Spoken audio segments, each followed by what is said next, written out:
en rapport avec la sortie du gouvernement Ilunga Ilukamba et faisons la déclaration suivante. Exprimons notre regret par rapport au non-respect de la Constitution en ce qui concerne la représentation géopolitique du gouvernement. Constatons avec amertume que la province du Nord Bangui ne soit pas représentée dans le gouvernement Ilunga Ilukamba, tel qu'a été exigé par le chef de l'État et relayé par le Premier ministre comme un des principes fondateurs du choix de membres du gouvernement. En conséquence, à la demande générale de la population du Nord Ubangi, qui s'est sentie écartée de la République, faites à nous députés nationaux, conscients de nos responsabilités en tant qu'élus du Nord Ubangi, décidons de ne pas prendre part à l'investiture du gouvernement Ilunga Ilukamba, faite à Kinshasa le 28 août 2019 pour le caucus des députés nationaux de la province du Nord Ubangi.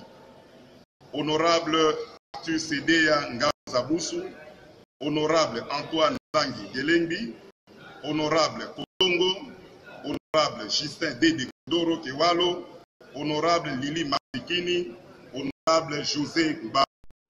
Tout Congolais doit être content parce que un pays, dans le contexte qui est le nôtre, ne peut pas bien fonctionner sans un gouvernement. Mieux vaut tard que jamais. Nous espérons que la longue attente sera compensée par la qualité du gouvernement, parce qu'il était question de faire de bons choix, de gens capables de porter le pays de l'avant. Et là, j'ai jeté un coup d'œil sur la liste des ministres. Il y a beaucoup de nouvelles figures, ce qui peut aussi donner à croire qu'on va dans une direction nouvelle, parce que le 30 décembre, le peuple congolais s'est prononcé clairement pour le changement du système de gouvernance. Alors même s'il y a quelques figures anciennes, nous pensons que le président de la République, avec son programme, réussira à donner une nouvelle impulsion pour que tous travaillent, pour que le slogan connu de tous, à savoir le peuple d'abord, devienne une réalité dans chaque ministère et une priorité pour chaque ministre.